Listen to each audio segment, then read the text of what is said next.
Pemirsa, terima kasih masih bersama kami dalam Tafsir Al-Misbah mengenal surat At-Taubat. Sekarang Pak, sebelum Bapak melanjutkan, boleh saya berikan kesempatan pada tamu kita untuk bertanya? Mas Sis, silakan. Dari tadi udah nggak sabar ya bertanya. Interupsi mau tanya ya. Silakan Mas Sis. Makasih. Pak Kures, saya tertarik, saya garis bawahi tadi, kalau kita nggak ikut berperang, berbohong, akan kuganti kaum itu. Ya. Saya tarik ke kekinian. Bagus. Kalau sebuah negara asing menghina harga diri kita, kita marah. Tapi kan kita hidup dalam sebuah negara. Ada pemimpin yang melarang perang, padahal kita kepengen perang. Yang dosa itu siapa, Pak? Yang kaum yang mau diganti itu pemimpinnya atau sayanya sebagai rakyat? Kalau saya korban jadinya kan. Nggak bisa terima saya. Enak aja saya pengen perang kok. Bukannya saya nggak mau, tapi dilarang oleh negara. Karena trompet peperangan itu ada di tangan pemimpin tertinggi. Panglima perangnya adalah presiden. Gitu. Ini tolong penjelasannya, Pak. Sekarang begini, pemimpin tertinggi itu pertama harus orang berani. Ya. Tapi dia harus bijaksana. Ya. Dia harus berhitung apakah perang saat ini sudah bisa menguntungkan masyarakat atau tidak. Kita jangan emosi terus bertindak dan tindakan kita bisa merugikan orang banyak. Itu sebabnya ada larangan, jangan jerumuskan diri kamu di dalam kesulitan. Itu sebabnya diperlukan adanya kearifan, dan itu mestinya di tangan komandan, di tangan pemimpin tertinggi. Dia harus berani, tapi dia juga harus arif. Jadi boleh jadi Anda berkata, oke kita perang aja. Kan sekarang begitu misalnya ya. Tapi tunggu dulu. Sudah siap. Sudah, saya kira begitu. Saya ini Pak, saya tambahin lagi Pak ya. Sabar ya. Ada dua hal Pak peperangan. Peperangan fisik, persenjataan. Betul. Kalau pemimpinnya sendiri tidak menyiapkan persenjataan dari awal, bagaimana kita begitu ada musuh bersiap? Betul. Berarti kesalahan juga pemimpinnya. Betul, iya. Karena anggaran alutsista itu tidak harus pakai bambu runcing lagi zaman. Yang kedua, perang diplomasi Pak. Kalau kita fisik kalah, diplomasinya dong harus menang, betul. Harus cerdas gitu maksudnya. Itu saya gimana setuju, Pak? Saya setuju. Karena itu kalau kita pernah bahas dalam salah satu episode di sini, bahwa ada ayat yang menyatakan siapkanlah untuk menghadapi musuh-musuhmu yang kamu kenal maupun yang belum kamu kenal kekuatan.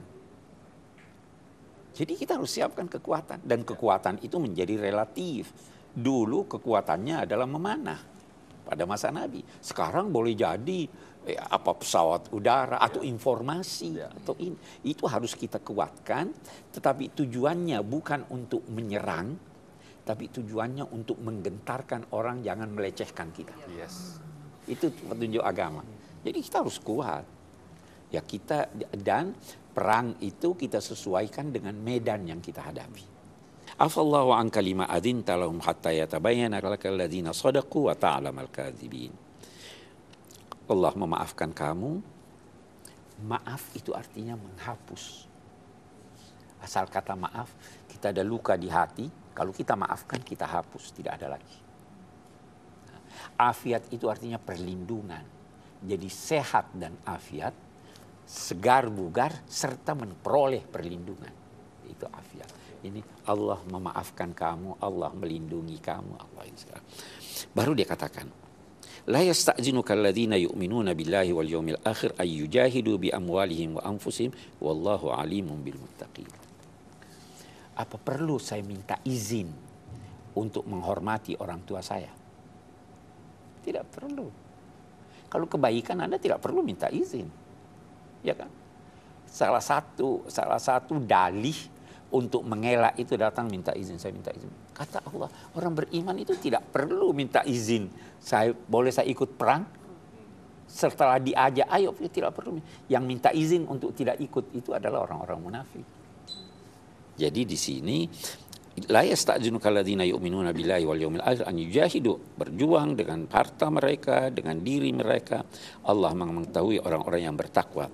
Yang meminta izin itu tidak lain hanyalah orang-orang yang tidak percaya pada Allah dan yang ragu hati mereka sehingga mereka terus dibimbangkan oleh keraguannya. Orang beriman itu mantap hatinya. Orang munafik itu ragu. Begini ini. Memajukan satu kaki tapi kaki berikutnya mundur, ya kan?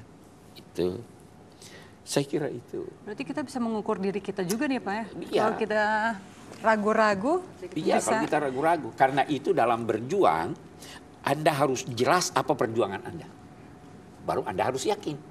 Kalau Anda ragu, itu apa sih yang kita perjuangkan ini? Jadi ragu-ragu itu jelek ya? Ragu-ragu itu jelek.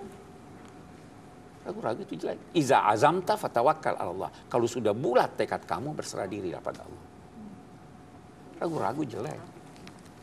Ya, orang yang dimantapkan hatinya adalah orang-orang yang beriman. Orang-orang yang beriman. Orang yang memahami apa yang dia perjuangkan. Kalau Anda tidak paham apa yang Anda perjuangkan, Anda ragu. Ya. Baik, baik. Nanti kita lanjutkan kembali Pak. Pemirsa, tetaplah bersama kami sambil Anda mempersiapkan makan sahur. Jangan kemana-mana, kami akan segera kembali lagi dalam Tafsir Al-Misbah.